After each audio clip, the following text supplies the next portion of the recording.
Le focus, gros plan, sur un mouvement qui prend de l'ampleur aux États-Unis, le Buying Black, littéralement acheter noir ou acheter chez les Noirs.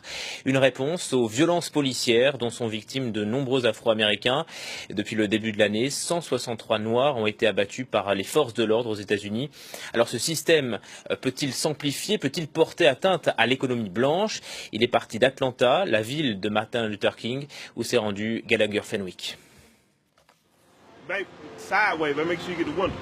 Investir et acheter uniquement chez les siens, c'est le mot d'ordre que ce rappeur à succès adresse à toute la communauté noire américaine. Killer Mike est déterminé à pénaliser un système dont il estime qu'il est raciste. Les sanctions économiques, c'est son arme de choix face à l'injustice, telle que les brutalités policières. Si vous comprenez les règles de l'économie, celles-ci peuvent être utilisées comme des armes de guerre. Les foyers noirs américains représentent 1000 milliards de dollars de revenus. Mais parce qu'on dépense notre argent n'importe comment, personne ne respecte nos dollars. Ma solution pour améliorer le sort de notre communauté est de l'isoler économiquement, en mettant notre argent dans des banques tenues par des Noirs, en achetant à des Noirs et en étant Noirs. Et tout va rentrer dans l'ordre. Des milliers de personnes l'ont déjà prise à la lettre, parmi elles Sharif Abdul-Malik. Il nous invite à le filmer en train de retirer son argent d'une grande institution financière. Il explique sa démarche à l'agent.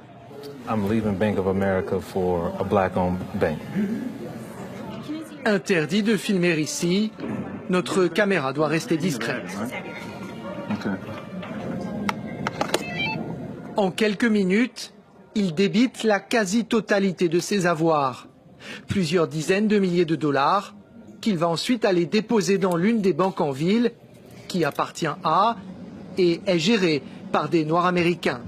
Objectif de cette initiative, convaincre 1 million de personnes d'en faire de même. Les sommes en jeu sont conséquentes. Aujourd'hui, on va déposer 50 000 dollars, 10 000 en liquide et 40 000 sous forme de chèque. À Atlanta, les banques noires rapportent une progression fulgurante de leur commerce. Mais Sharif ne s'arrête pas là. Il a également créé un site internet qui ne promeut que des commerces noirs. Il nous explique qu'il vérifie méthodiquement que chaque vendeur et vendeuse est bien d'origine africaine. C'est la condition non négociable pour proposer ses services sur sa plateforme en ligne. Comment vous réagissez si un vendeur blanc s'adresse à vous et vous demande « Je suis blanc, est-ce que je peux vendre sur votre site ?» Eh bien, je lui demande s'il se considère comme étant un commerçant noir. S'il m'a déjà révélé qu'il est blanc, alors logiquement, il ne peut pas être le propriétaire d'un commerce noir. Il ne pourra donc pas vendre sur notre site. Le site propose de tout, même de la lessive élaborée, empaquetée et vendue par une entreprise noire américaine. Rien n'est laissé au hasard, jusqu'aux étiquettes postales sur ces boîtes. Comme le reste, elles sont fabriquées par de la main-d'œuvre approuvée. Grâce aux relais sur Internet, parfois inspirés par le site de Sharif, les commandes décollent, selon le responsable de la commercialisation du produit. Les gens, c'est comme l'eau. Si tu viens à l'océan avec un petit seau, c'est tout ce que tu ramèneras. Sharif améliore nos ventes car il nous envoie beaucoup de gens et nous donne accès à un marché bien plus grand. Plus les gens nous voient et plus on peut vendre. The more people we see, the more sales we can make. We want to start producing our own everything, you know, from toothbrushes to toothpaste to deodorant. I mean, just everything. Clothes, I mean, everything that we need. Celles et ceux qui partagent la logique de Sharif se défendent de vouloir établir une société parallèle au sein de la nation américaine. L'Amérique nous a relégués à un rang inférieur, on veut s'éloigner de ce statut. Personne ne dit que nous ne devrions plus interagir, travailler et commercer avec les autres. Mais désormais nous le ferons tout en nous assurant que notre dignité est maintenue, protégée et restaurée. Je ne pense pas comme une négresse, je pense comme une reine. Mon premier objectif, c'est de gouverner ma propre vie. Je sais que la seule manière de détruire le système raciste de la suprématie blanche, c'est de nous lever et de faire nos propres lois.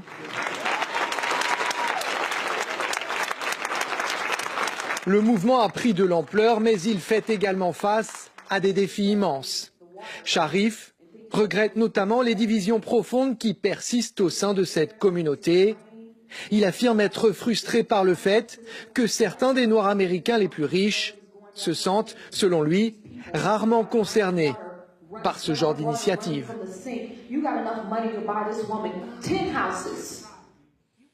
Et retour en plateau avec notre invité, Rokhaya Diallo. Bonjour, merci d'être avec nous. Vous êtes journaliste, auteure et réalisatrice du documentaire Les réseaux de la haine.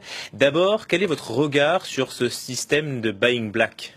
Alors c'est un système qui est intéressant et qui s'inscrit dans un contexte où on a vu avec l'actualité qui traverse l'Atlantique que de nombreux Noirs américains sont exposés à des violences policières qui parfois et malheureusement trop souvent conduisent jusqu'à la mort.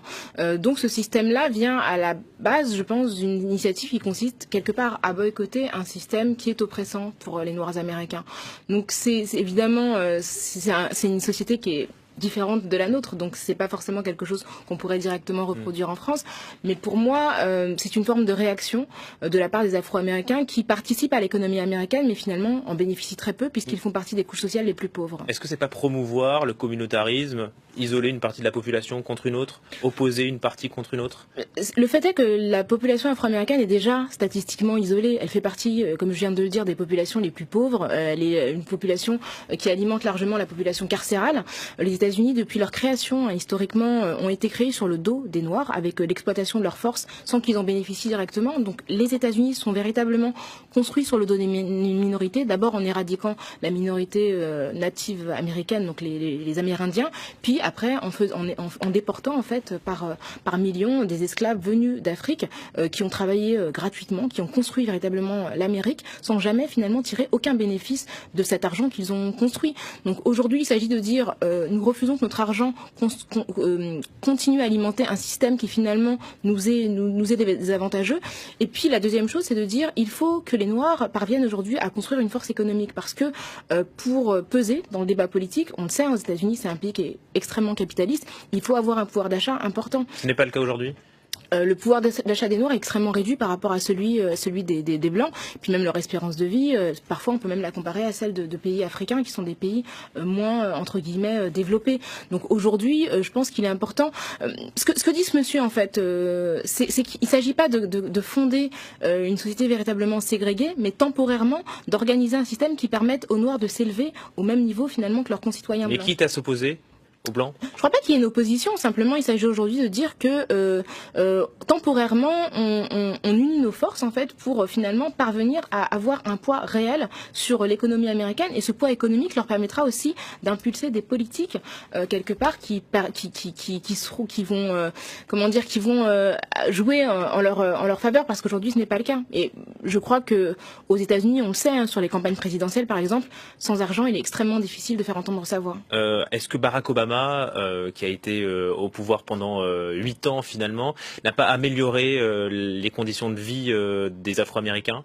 Alors, l'arrivée de Barack Obama, c'est de manière certaine une avancée symbolique. C'est-à-dire qu'aujourd'hui, on sait qu'un Noir peut exercer la magistrature suprême aux États-Unis et le faire de manière tout à fait compétente. Pour les enfants qui ont grandi, qui sont nés en 2008, au début des années 2000, ils ont, notamment les enfants noirs, dans leur imaginaire, ils peuvent se représenter l'idée que, étant adultes, ils peuvent devenir président. Donc, symboliquement, c'est une avancée extrêmement importante.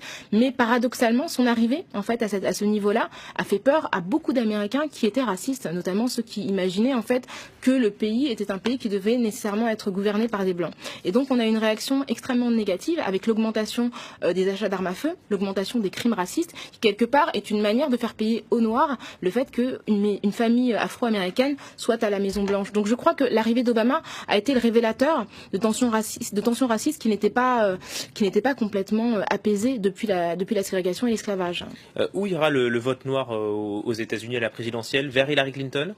Je pense qu'il est assez peu probable qu'il aille vers Donald Trump, étant donné les propos extrêmement agressifs qui tiennent à l'encontre de toutes les minorités, qu'elles soient latino, afro-américaines. Traditionnellement, les afro-américains votent démocrate. Pour Barack Obama, ils ont voté à plus de 90%. Bill Clinton est extrêmement populaire auprès des afro-américains, et par capillarité, Hillary Clinton bénéficie aussi de cette popularité qui était celle de son mari. J'ai eu l'occasion, lorsque j'étais aux États-Unis, d'assister à un meeting d'Hillary Clinton au milieu d'une population afro-américaine, je crois qu'elle est quand même très très appréciée d'eux, même si elle n'est pas forcément très très populaire auprès de la population générale américaine. Pour revenir sur ce mouvement Buying Black, c'est un vrai mouvement qui s'est installé dans la société américaine ou pour l'instant est-ce que c'est marginal? Alors c'est un mouvement qui pour l'instant est très localisé, hein. Là il s'agissait d'Atlanta. Pour moi je peux le rapporter à un autre mouvement qui était né en 2014, qui s'appelait, c'est un hashtag Not One Dime. En fait une militante new-yorkaise avait décidé le jour du Black Friday, donc c'est le jour qui suit Thanksgiving, donc qui est le plus gros jour d'achat aux États-Unis, de dire écoutez, nous ce jour-là nous les Noirs on décide de ne pas dépenser. Et en fait avec un hashtag, elle a vraiment, le hashtag s'est répandu, a été relayé par des stars américaines et il a été observé que ce jour-là les ventes de biens de manière générale de consommation ont baissé.